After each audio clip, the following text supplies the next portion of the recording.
Anda menyaksikan Breaking News pemirsa. Kita simak pidato dari Presiden RI Prabowo Subianto berikut ini dalam puncak harlah PKB.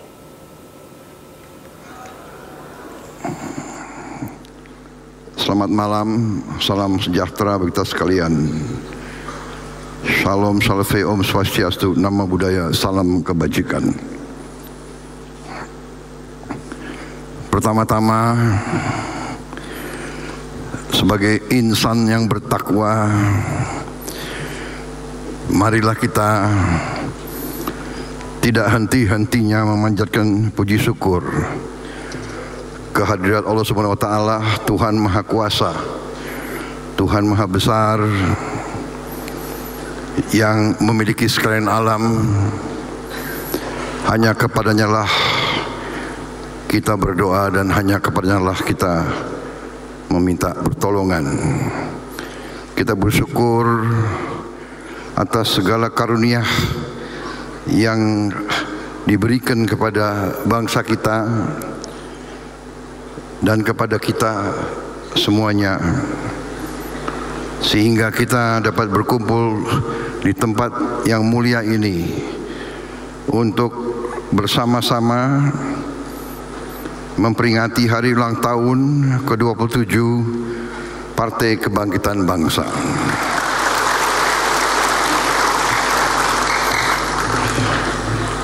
Yang saya hormati Wakil Presiden Republik Indonesia Saudara Gibran Rakabuming Raka, yang saya hormati dan saya muliakan Wakil Presiden ke-13 Republik Indonesia sekaligus Ketua Dewan Syuro Partai Kebangkitan Bangsa, Bapak Kiai Haji Profesor Dr. Ma'ruf Amin.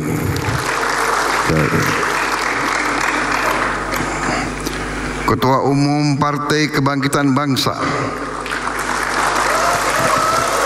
sekaligus Menteri Koordinator Pemberdayaan Masyarakat Kabinet Merah Putih,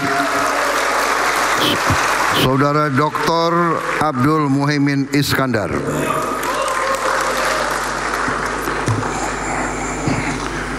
Ketua Dewan Pembina Perempuan Bangsa PKB, Hajah Rustini Muhaimin Iskandar.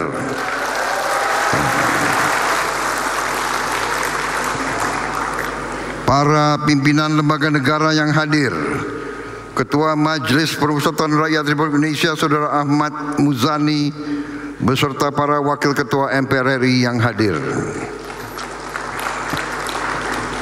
Ketua Dewan Perwakilan Rakyat Republik Indonesia Saudari Puan Maharani beserta para Wakil Ketua DPR RI, Ketua Dewan Perwakilan Daerah Republik Indonesia Saudara Sultan Najamuddin beserta para Wakil Ketua DPD RI, para pimpinan partai politik yang hadir, Ketua Umum Partai Golongan Karya Saudara Bahlil Lahadalia,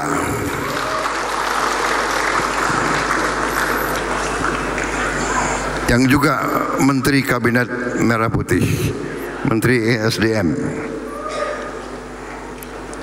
Ketua Umum Partai Amanat Nasional Saudara Zulkifli Hasan, yang juga Menteri Koordinator Bidang Pangan, Ketua Umum Partai Demokrat Saudara Agus Harimurti Yudhoyono, yang juga Menteri Koordinator Bidang Infrastruktur, Presiden PKS Saudara Al-Muzammil Yusuf, yang juga baru terpilih. Saya belum sempat terima pengurus baru.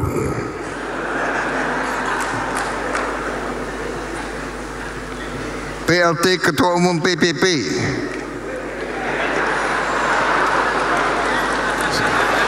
Saudara M. Mardiono, Ketua Umum Partai Gelora Saudara Muhammad Anies Mata,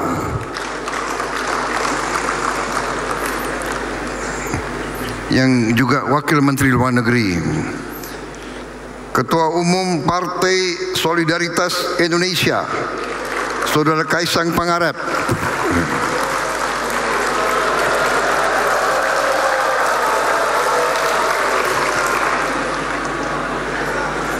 yang mewakili Ketua Umum Partai Nasional Demokrat Nasdem, Saudara Hermawi Taslim, Sekretaris Jenderal.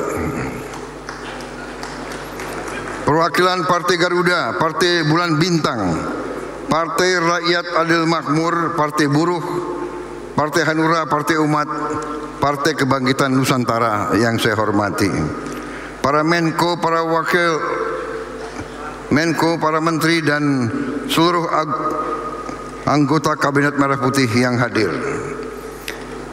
Sekali lagi yang saya muliakan seluruh Dewan Suro, DPP PKB, serta para kiai sepuh, para ulama,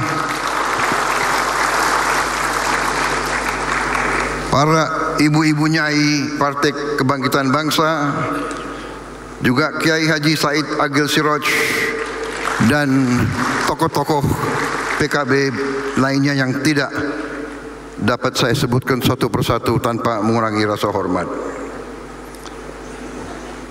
Yang saya banggakan seluruh pengurus DPW, pengurus DPC, seluruh kader Partai Kebangkitan Bangsa dimanapun saudara berada.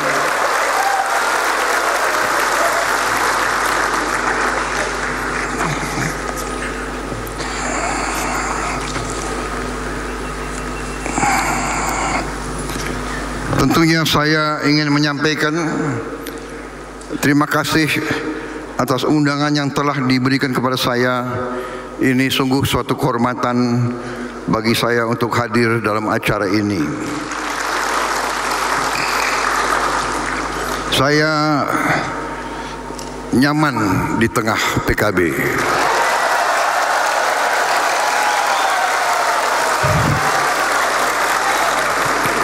Saya nyaman di tengah Nahdlatul Ulama.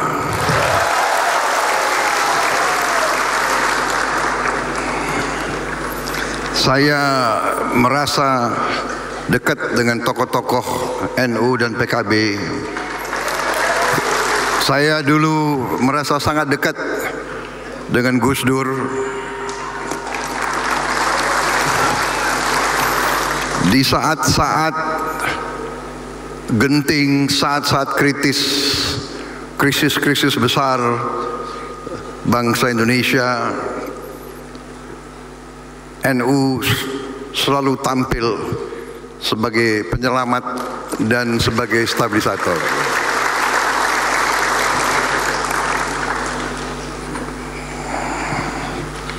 Karena itu juga dengan sikap Nahdlatul Ulama, PKB, yaitu yang dikumandangkan adalah Islam sebagai rahmatan lil alamin. Islam yang moderat, Islam yang sejuk, Islam yang mendamaikan, Islam yang bisa diterima di mana-mana. Karena itu memang NU dan PKB selalu berada di mana-mana.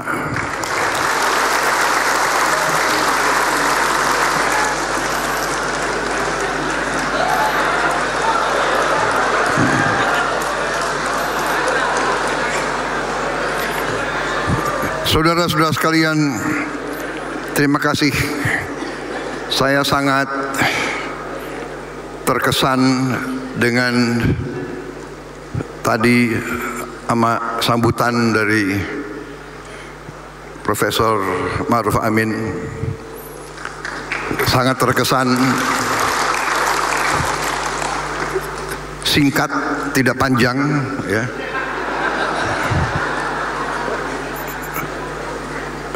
Tapi sangat esensial, sangat substansial,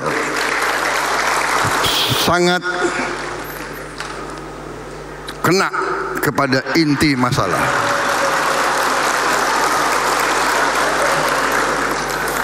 Saya terus terang saja, sekian puluh tahun ini jarang mendengar tokoh politik, tokoh masyarakat, bahkan pakar ekonomi sekalipun jarang saya dengar pasal 33 Undang-Undang Dasar 45.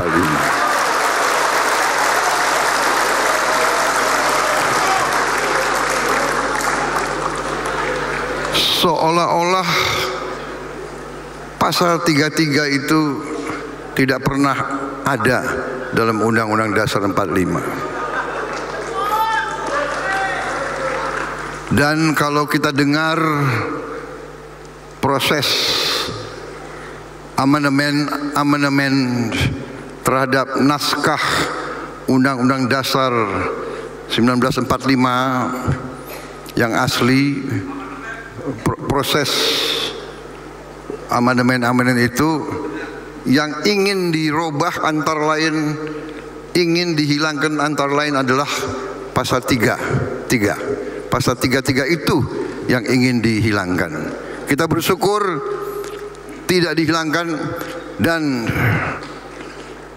terima kasih PKB.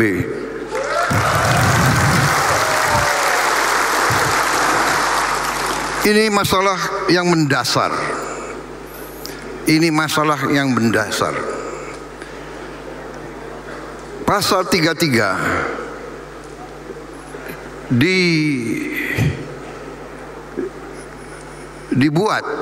dimasukkan ke dalam Undang-Undang Dasar 45 itu oleh pendiri-pendiri bangsa kita.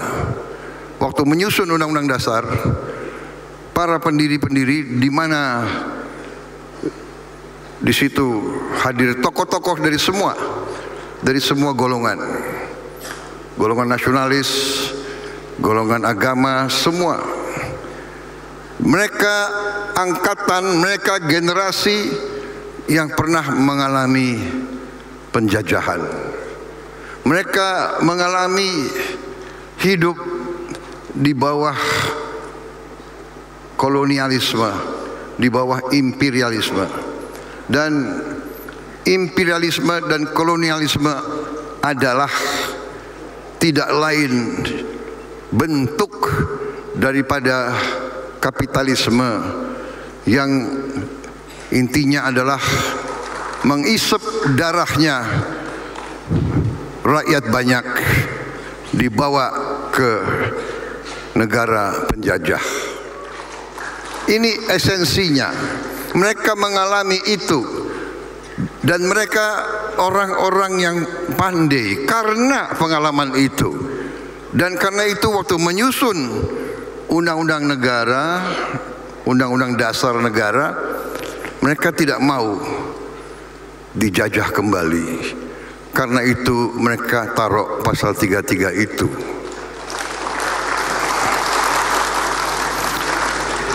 Pasal 33 kalau kita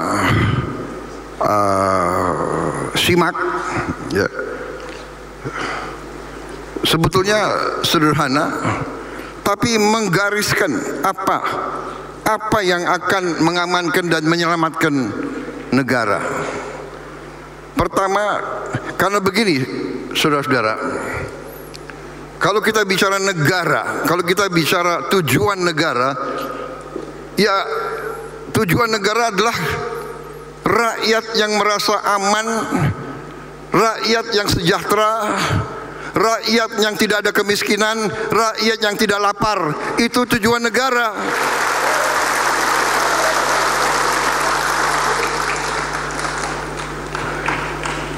Demokrasi penting. Demokrasi yang formal, demokrasi yang normatif, tapi rakyat tidak punya rumah yang baik, rakyat yang lapar, anak-anak yang stunting, mereka yang tidak bisa cari pekerjaan, ini bukan tujuan bernegara bagi saya dan bagi semua orang yang waras.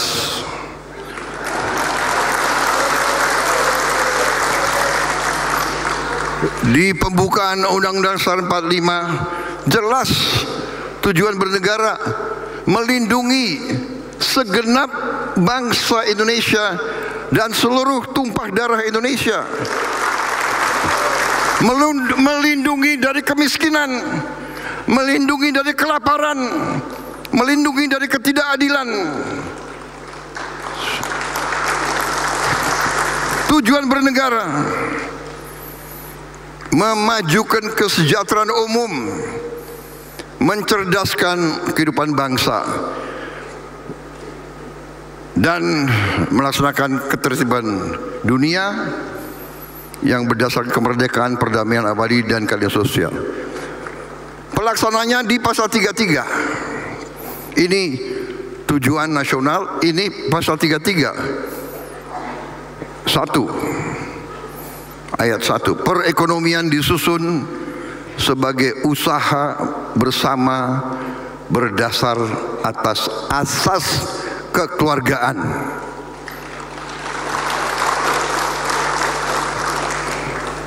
Kekeluargaan, bukan azas konglomerasi.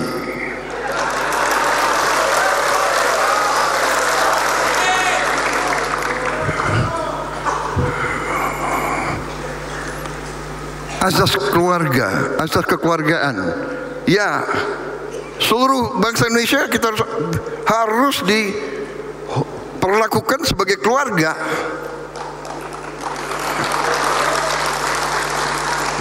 Ini bertentangan dengan beberapa mazhab ekonomi, terutama mazhab ekonomi neoliberal.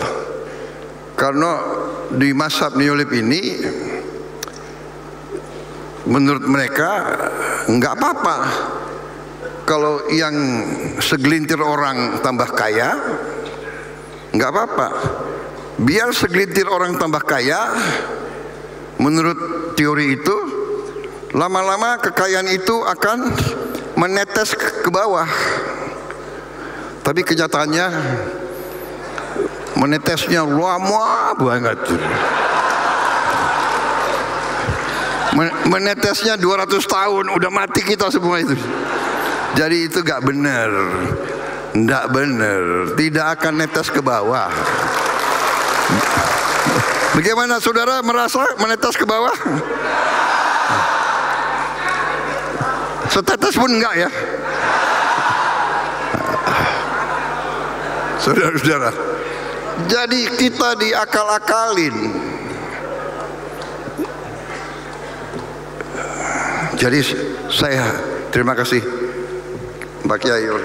Hari ini sebetulnya saya nggak mau pidato panjang-panjang. Bener, saya hari ini sudah berapa kali pidato. Pagi ini pelantikan perwira, habis itu ketemu pengusaha-pengusaha asing, kemudian launching logo, sebelumnya ketemu pimpinan MPR RI, malam undangan PKB lagi. Aduh.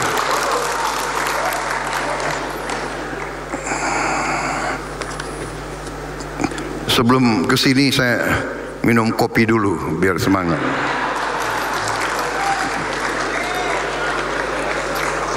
Ini staf saya nggak bener ini, nggak bener.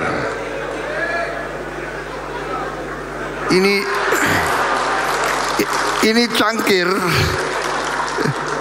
isinya teh bukan kopi.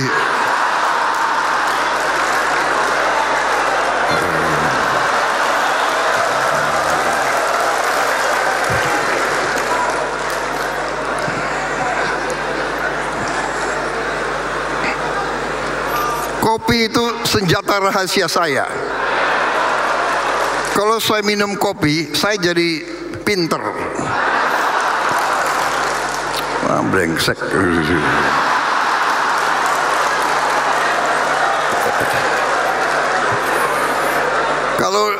Kalau di depan kiai-kiai saya grogi saya.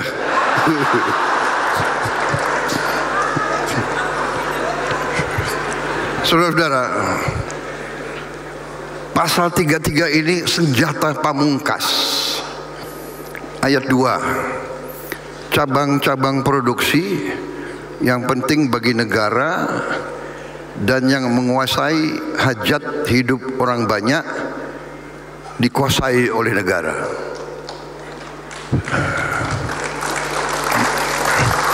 Cabang-cabang produksi yang penting bagi negara dan yang menguasai hajat hidup orang banyak dikuasai oleh negara. Sekarang saya tanya, kalau produksi beras ini hajat hidup orang banyak atau tidak? Kalau produksi jagung hajat hidup orang banyak atau tidak? Kalau produksi minyak goreng hajat hidup orang banyak enggak? Bagaimana Indonesia produsen minyak goreng, produsen kelapa sawit terbesar di dunia, kok bisa minyak goreng hilang, langka?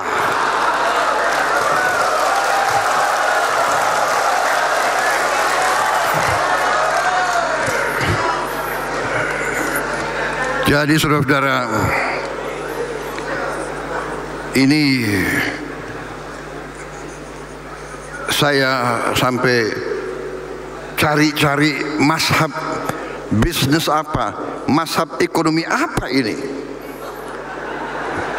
Produsen kelapa sawit terbesar di dunia, tapi di negara sendiri minyak goreng hilang.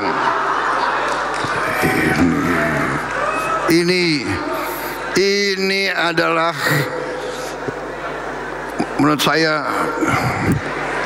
kurang ajar.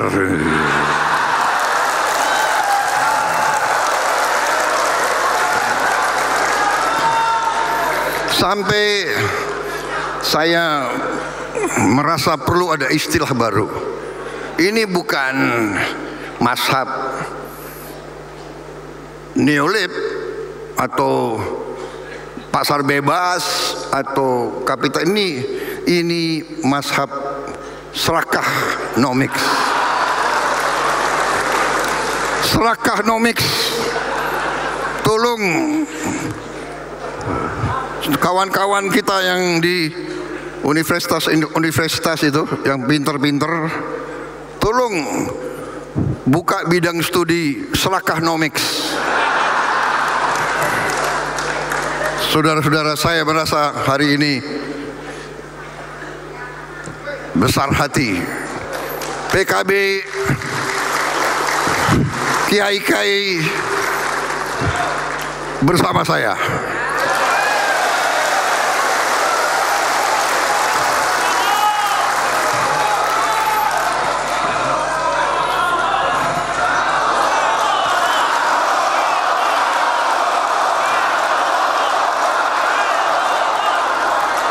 Karena mereka penghanut mazhab serakanomics ini bandel-bandel. Ada wartawan nggak boleh ngomong. Presiden harus bicara sopan-sopan. Tapi karena PKB dan NU ya harus bawah, ya kan? Benar nggak?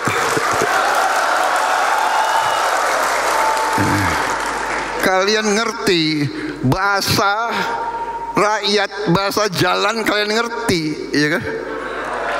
Kalau saya bicara bahasa akademis, ya, saudara-saudara sekalian,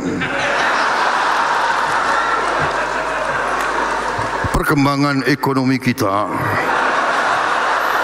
penuh dengan anomali-anomali.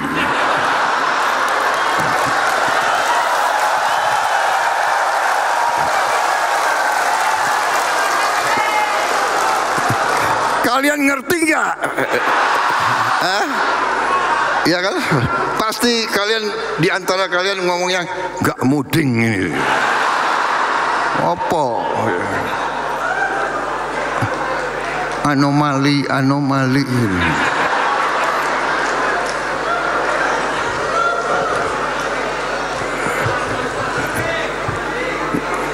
Nyuri gitu loh, nggarong, kalian ngerti kan? Ngerampok,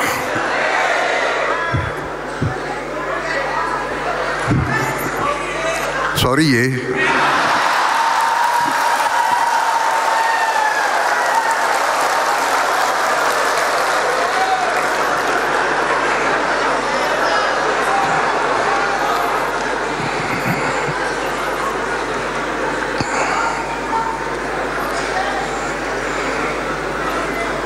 Saya suka dengan filosofi NU. NU tidak kemana-mana, tapi NU ada di mana-mana.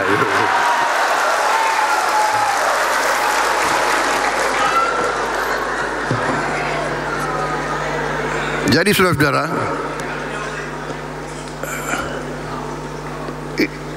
sama dengan beras. Bayangkan ya, beras kita subsidi benih, kita subsidi pupuk. Pabrik pupuk milik rakyat, milik negara. Pestisida disubsidi. Waduk-waduk dibangun oleh uang rakyat. Ya, irigasi dibangun oleh uang rakyat. Beras, alat-alatnya pakai bahan bakar disubsidi oleh rakyat. Begitu sudah digiling jadi beras,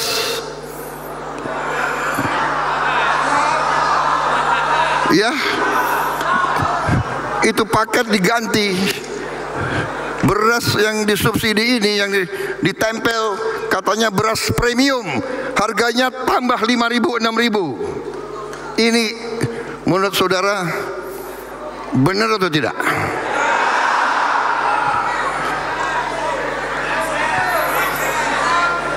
Ini adalah pidana.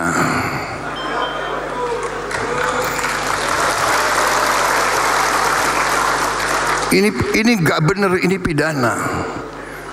Yang saya katakan kurang ajar. Serakah, nggak ada. Dorongannya adalah, saya dapat laporan 1 tahun dengan permainan ini, ya. Beras biasa diganti bungkusnya, dibilang beras premium, dijual. Ini hilang, kekayaan kita hilang 100 triliun tiap tahun. 100 triliun. Gimana enggak mendidih kita dengar itu, saudara-saudara. 100 triliun. Berarti kalau saya biarkan ini terus, dalam 5 tahun kita akan hilang 1.000 triliun. Dengan 1.000 triliun kita bisa perbaiki semua sekolah di seluruh Indonesia. Kita bisa bantu semua rumah sakit, semua pesantren di seluruh Indonesia. 1.000 triliun. Jadi tidak bisa, saya tidak bisa membiarkan hal ini. Saya sudah beri tugas kepada Kapolri dan Jaksa Agung, usut, tindak.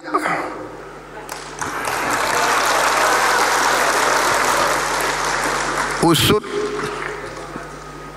tindak, sita.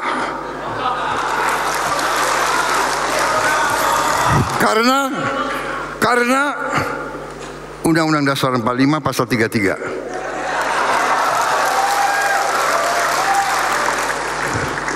Cabang-cabang produksi yang penting bagi negara. Beras penting atau tidak untuk negara? Jagung penting atau tidak? minyak goreng penting atau tidak? Dan ya, yang menguasai hajat hidup orang banyak dikuasai negara. Sorry ya, ini bukan pikiran Prabowo, ini bukan maunya Prabowo, ini perintah Undang-Undang Dasar 45.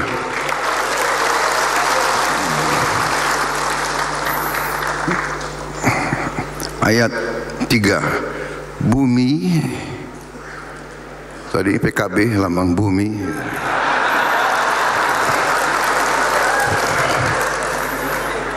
dan air dan kekayaan alam yang terkandung di dalamnya dikuasai oleh negara dan dipergunakan untuk sebesar-besar kemakmuran rakyat.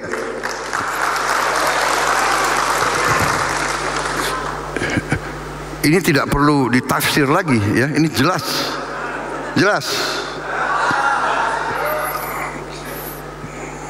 Jadi terima kasih PKB hari ini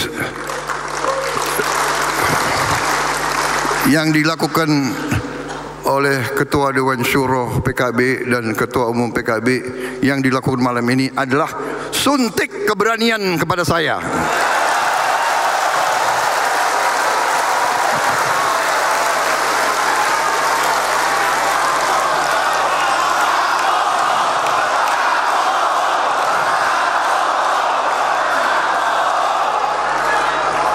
Yang tadinya saya sebetulnya udah capek, Gus. Waduh, PKB ya, malam ini PKB. Yang benar, ya, aku harus kasih pidato. Aku mau pidato sebentar aja deh, singkat-singkat aja deh. Dibuatlah pidato bagus ini. 2 halaman, ya. Udah selesai dari tadi kalau saya baca ini.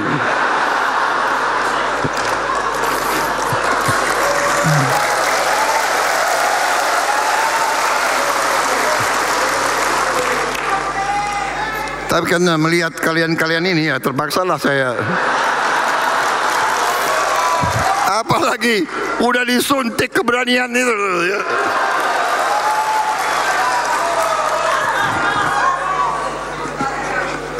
PKB, Nahdlatul Ulama di belakang saya, petani di sebelah sini, buruh di situ. Kok gentar kita? Kok gentar gitu? Saya sebetulnya mau baik-baik aja. Udahlah, saya sudah kasih warning berkali-kali saudara-saudara, bersihkan diri, atur yang baik, ya kan? Kalau mau bisnis yang bener aja lah, bayar pajak, ya kan? Bayar pajak, cari untung yang bener, jangan palsu-palsu. Botol minyak goreng dikurangi 20%, itu namanya nyuri dari rakyat itu. Yang tadi itu 100 triliun tiap tahun. Jadi ya, mereka paksakan kita. Sudah 212 perusahaan penggiling padi yang kita buktikan melanggar.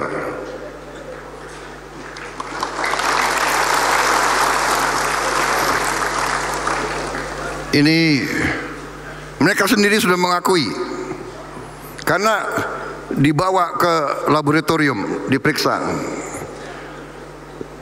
Ya, ini mereka harus kembalikan uang yang mereka nikmati dengan tidak benar. Kalau bisa kembalikan 100 triliun ya, kita mungkin bisa sedikit meringankan. Saudara-saudara,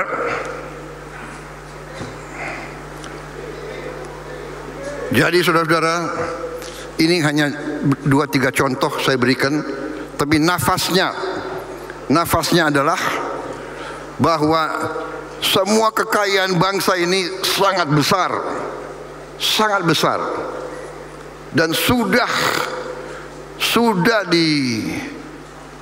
dicuri lama. Masih kita berdiri sebagai bangsa. Bayangkan betapa kayanya kita. Dan sekarang tugas kita bersama adalah mengamankan, mengembalikan, mengelola kekayaan alam itu, kekayaan nasional itu untuk sebesar-besarnya kemakmuran rakyat. Supaya tidak tunggu 200 tahun menetes ke bawah. Supaya kita bisa atasi masalah-masalah secepat mungkin, saudara-saudara sekalian.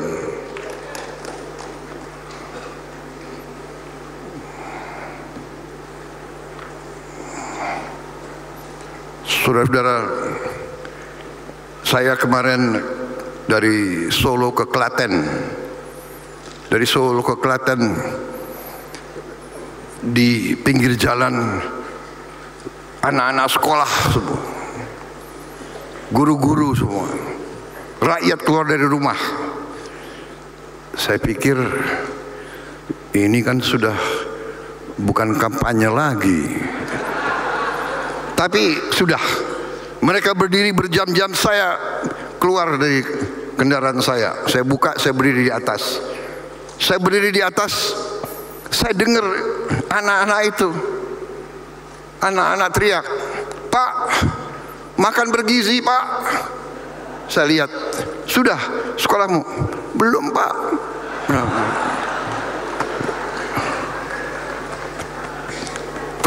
Tersentak hati saya. Tersentak hati saya. Kemarin saya dapat laporan baru, 6,7 juta penerima manfaat. 6,7. Makan bergizi. Saya bilang, "Sabar." Saya teriak kembali, "Sabar, sabar." Saya telepon staf saya, bagaimana bisa dipercepat? Rencananya akhir Agustus baru kita akan mencapai 20 juta penerima manfaat. Akhir Agustus rencananya.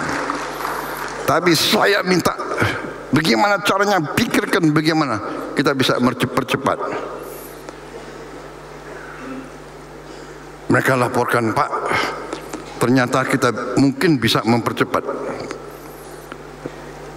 Dan inilah yang saya titip sama staf-staf saya, kepala badan dan semuanya. Anak-anak itu sangat mengharapkan. Anak-anak itu faham bahwa tata kelola uang negara tidak bisa begitu saja. Tiap sen harus kita jaga. Berarti harus dilatih.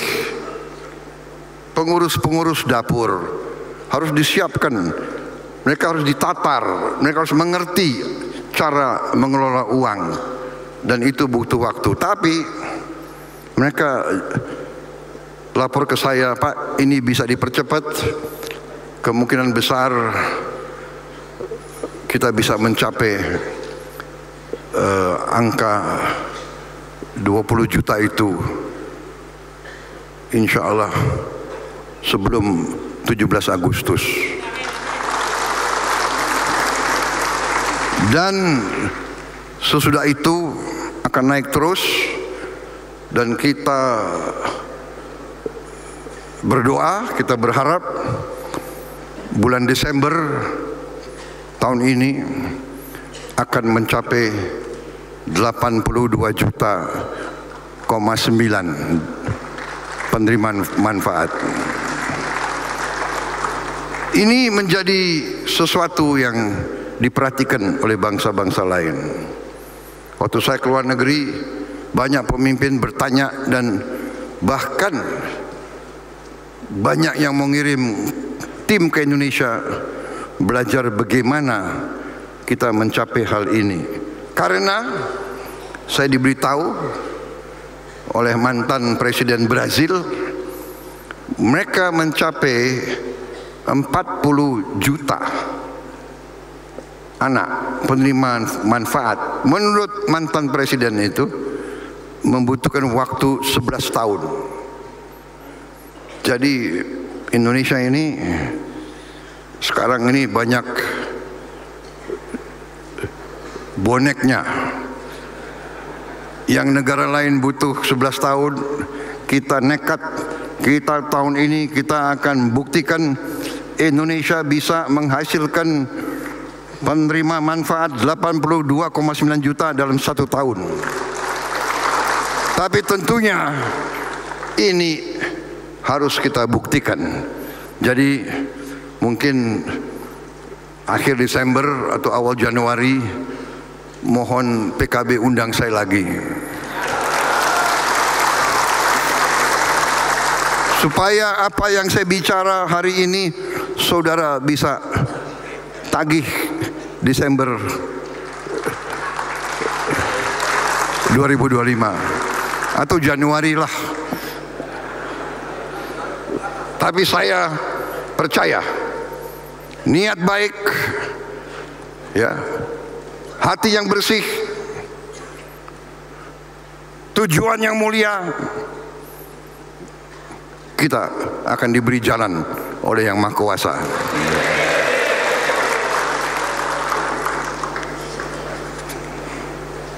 Dan upaya-upaya lain, intinya saudara-saudara, saya melihat dengan saya pelajari data-data, angka-angka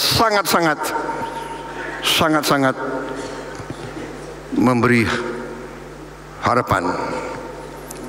Jadi Ketua Dewan Syuro, Ketua Umum PKB, terima kasih. Saya di sini benar-benar yakin bahwa masa depan Indonesia cerah, baik. Tapi memang tadi disinggung, kuncinya adalah kita harus rukun, kita harus kerjasama, kita harus menegakkan dan menjalankan apa yang menjadi jiwa dan nafas NU dan PKB, menjalankan rahmatan lil alamin, berbakti, bermanfaat untuk semua. Ini kuncinya.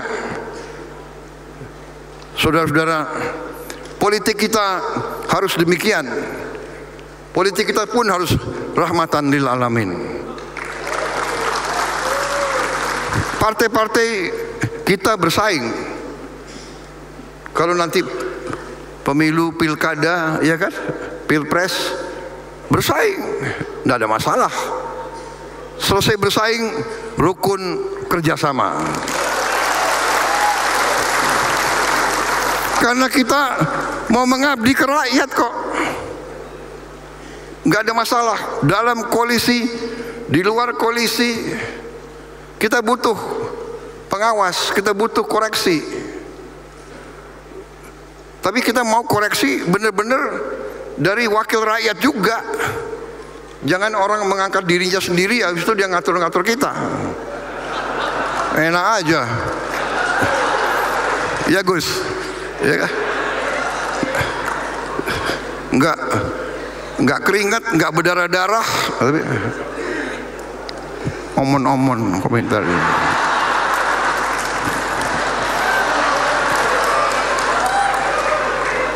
Tapi sudah, jangan banyak wartawan. Cukup ya? Hah? Cukup. Oh, honornya kurang banyak tadi.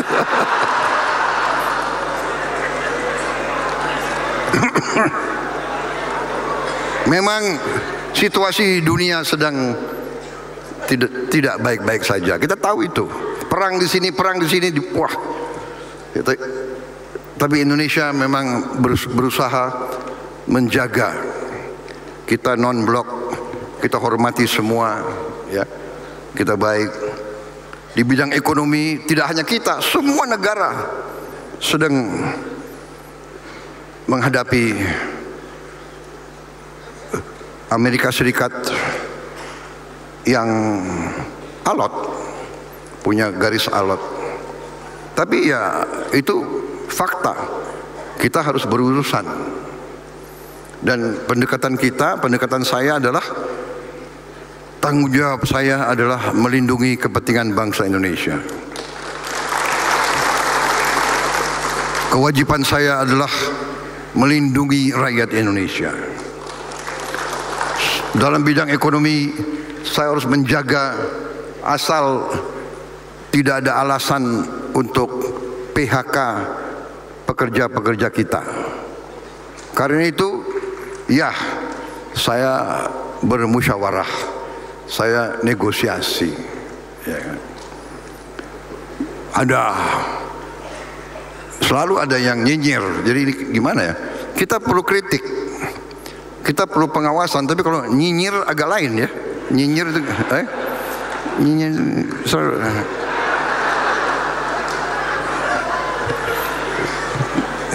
Kita nggak ada yang benar gitu, ya kan? Kita mau kerja baik itu nggak ada yang benar. Makan bergizi gratis di awal-awal bilangnya nggak ada gunanya makan bergizi gratis, ya kan?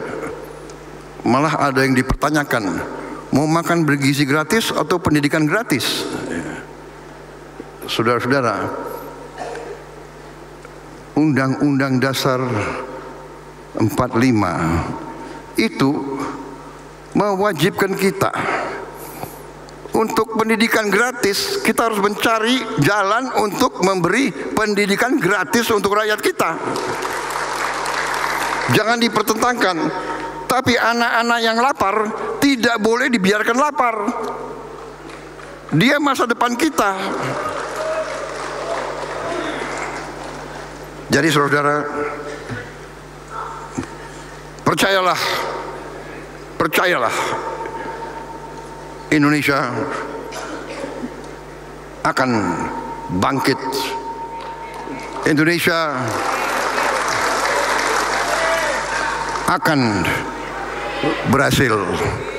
Percayalah, presidenmu yang telah kau pilih akan bekerja sekeras-kerasnya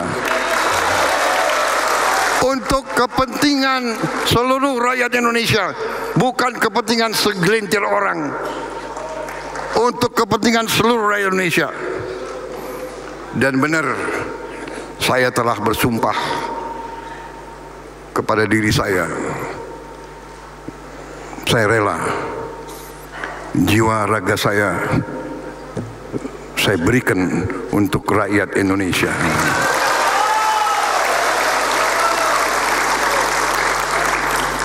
Saudara-saudara sekalian, terima kasih pernyataan sikap dari PKB. PKB jelas warnanya sekarang.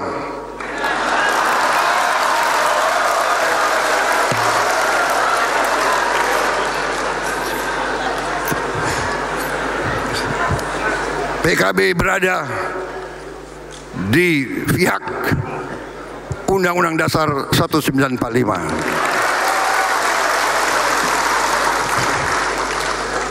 Saya yakin semua ketua umum partai di sini, saya yakin tergerak oleh fatwanya Ketua Dewan Syuro PKB.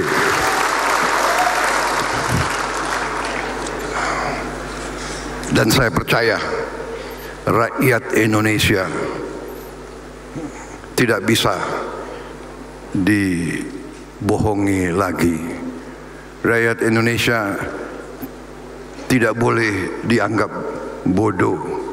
rakyat Indonesia merasakan yang benar itu benar dan yang salah itu salah.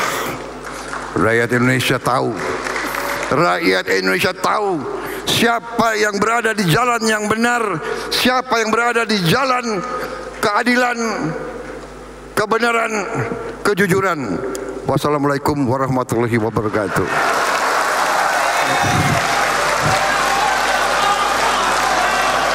Semoga PKB jaya selalu. Pertahankan perjuangan kita bersama. Terima kasih, terima kasih, terima kasih.